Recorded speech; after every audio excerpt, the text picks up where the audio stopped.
Рано утром 11 декабря 1610 года Лжедмитрий II с группой охранников, как обычно, выехал на охоту в Калужский Бор. Среди его свиты был нагайский мурза Урак Урусов. Стояла морозная погода, вокруг не было ни души. Когда группа углубилась в лес, Урак подъехал к саням самозванца, достал клинок и точным ударом рассек ему горло. В тот день траектория российской истории изменилась навсегда.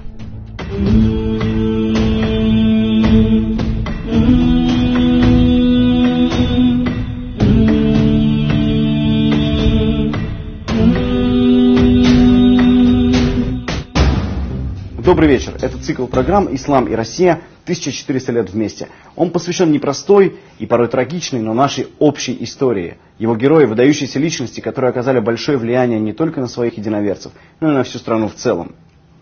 Сегодня речь пойдет о событиях, с которых начался путь от Руси к России. Мы расскажем о смуте 17 века и о том, какую роль сыграли мусульмане в ее окончании.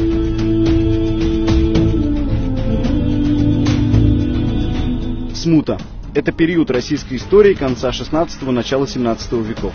Русский царь Федор Иванович, сын Ивана Грозного, не оставил наследника, а его младший брат Дмитрий трагически погиб. Причина смерти царевича до сих пор до конца не ясна. Династия Рюриковичей прервалась.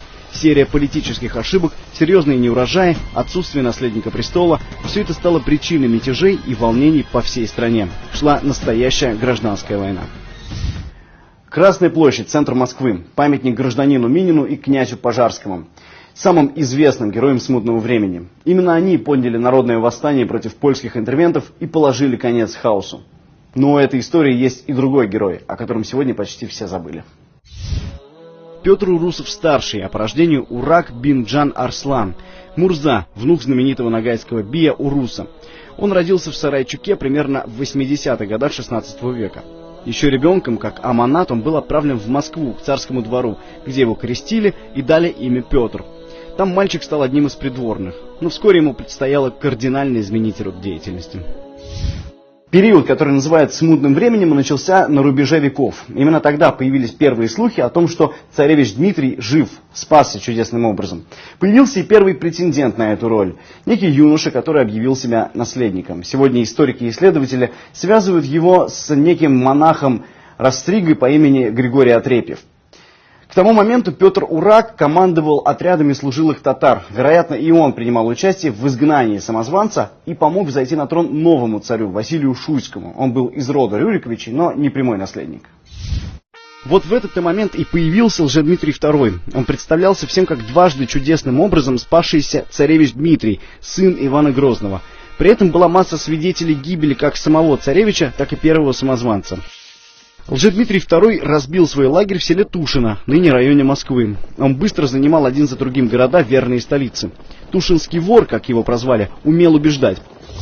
В то время многие видели в воцарении Лжедмитрия II выход из сложнейшей ситуации. Она была вызвана разорительным правлением Ивана Грозного, неудачами Бориса Годунова, изгнанием Лжедмитрия I и возникшей как следствие семибоярщиной, безраздельным произволом крупнейших боярских родов. Вскоре к Лжедмитрию II присоединились тысячи воинов, включая татар и нагаев. Среди них Петр Урусов и его соратник и сюзерен Ураз Мухаммад. Вскоре это имя в корне изменит историю России. Ураз Мухаммад – чингизид из казахской династии, прославленный воевода, которому еще Борис Годунов пожаловал Касимское ханство.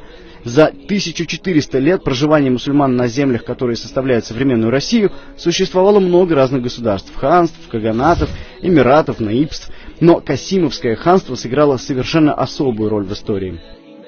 Касимовское ханство того времени представляло собой политический и религиозный центр всех мусульман Московской Руси. Ханы, по сути назначаемые русским царем из разных династий, но непременно чингизидского происхождения, становились неформальными лидерами разнородного исламского сообщества необъятной страны, протянувшейся от Новгорода до Тихого океана и от Белого моря до Каспия. Авторитет Ураза Мухаммада среди всего мусульманского населения Руси как политического и сакрального лидера был огромен. Неудивительно, что за ним на сторону Лжедмитрия II перешли десятки тысяч тюрков, населявших земли московского государства. Он пообещал им полную свободу. Ураз Мухаммад видел в Лжедмитрии альтернативу разгулу бояр-олигархов. Именно тогда Петр Урусов вернулся в ислам и снова стал Ураком бин Джан Арсланом.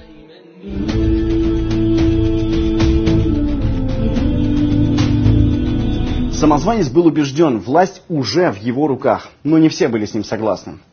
Мы не знаем доподлинно, готовил ли хан Ураз Мухаммад восстание, но, скорее всего, Лжедмитрий II заподозрил его в измене и решил опередить события.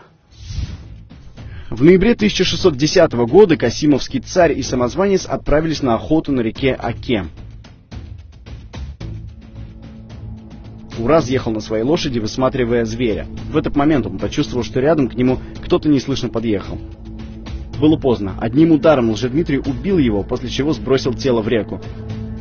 Он тут же поскакал назад к войску с криками о том, что хан покушался на него, но ему вновь удалось чудом спастись. Татары затаили обиду до поры до времени. Урак же не скрывал, что не простил самозванцу гибели мусульманского лидера. Лжедмитрий узнал об этом. Наказание — 6 недель тюрьмы. Самозванец был уверен, этого хватит, чтобы дерзкий Ногай понял свою ошибку. Но ошибался он сам. Спустя пару месяцев, зимой 1610 года, они вместе отправились на охоту, в знак примирения. Вместе с Ураком был его младший брат Зорбек. Лжедмитрий ничего не подозревал, он был спокоен, уверенный в своей силе и власти. В какой-то момент братья подскакали к самозванцу. Со словами «будешь знать, собака, как убивать татарских царей», Урак рассек его шею. Каким оружием это было сделано, давайте спросим у нашего постоянного эксперта Ахмата Макарова. Добрый день, Ахмат. Здравствуйте, Игорь. Какое это было оружие? Вы знаете, я так думаю, что это было что-то типа вот этого кривого кинжала Бебута. Оружие довольно старое, это современная реплика.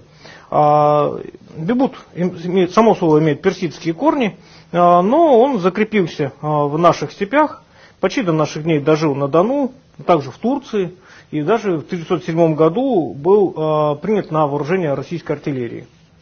А как повело себя войско после этого случая? Вы знаете, в войске произошел раскол, в войске Лжедмитрия. То есть, если мусульманская часть войска, это татары, Ногаи, присоединились к Ураку Урусову, который, не заезжая в лагерь, ушел в Крым, и они вместе из лагеря прям ускакали, большая часть ускакала к нему, также в Крымское ханство, то небольшая часть, порядка человек 200, они по каким-то причинам лагерь не покинули, и они не дожили даже до вечера этого же дня. Потому что когда стало известно о смерти Лжедмитрия II, их всех просто перебили. Они были захоронены на отдельном кладбище. До недавнего времени в Калуге это кладбище сохранялось.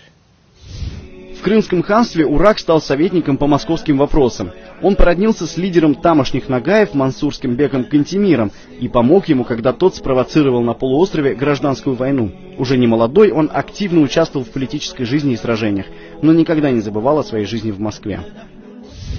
В столице царства же тем временем происходили кардинальные перемены. После смерти Лжедмитрия II появился запрос на всеобщее объединение во имя спасения государства и наведения порядка.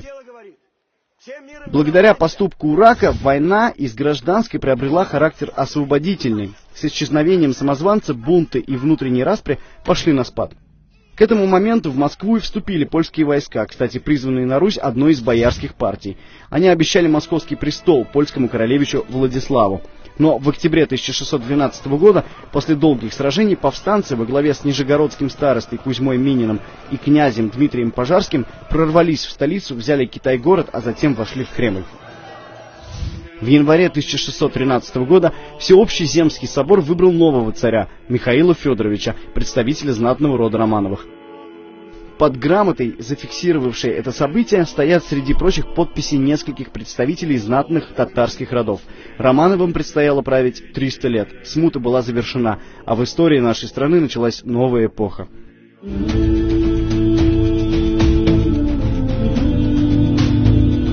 Чего же добился Урак Урусов? По сути, он обезглавил и расколол войско самозванца, убив его политического и военного лидера. Он лишил бунт всякого смысла и законности. Более того, в тогдашней распадающейся стране многие увидели, что выход все же есть. Урак подал пример Минину и Пожарскому, которые подняли народное ополчение и освободили Москву от чужеземцев. Что же им двигало? Только ли желание личной мести или нелюбовь к пленившей его стране? Скорее всего, ни то, ни другое. Да, это была месть, но месть не личная, а месть за убийство фигуры особого рода, духовного и политического лидера мусульман Московской Руси. А именно таким в то время являлся Касимовский хан. Урак писал первому царю из рода Романовых о том, что желает вернуться в столицу, но при условии, он сохраняет свою веру. Михаил Федорович отказал, впрочем, как и многим другим. Мурза продолжал активно участвовать в политической жизни Крыма. Он противостоял хану Бахадыр-Гирею и в результате был казнен в Бахчисарае в 1639 году. Сегодня мало кто помнит имя этого героя. Героя, который разделил трагическую судьбу своего народа и своей страны. К тому моменту она потеряла почти половину своего населения, несколько раз сменила правящую династию, а вскоре и саму парадигму государственной власти. Тем не менее, страна смогла возродиться и продолжить свой путь от Руси к России. Как и всегда на протяжении 14 веков совместной жизни, мусульмане, ханы и мурзы, воины и торговцы сыграли в этом огромную роль. Это только начало. Впереди еще немало тайн и неизвестных подробностей истории России и ее мусульманских народов. Мы расскажем то, чего еще никто не рассказывал.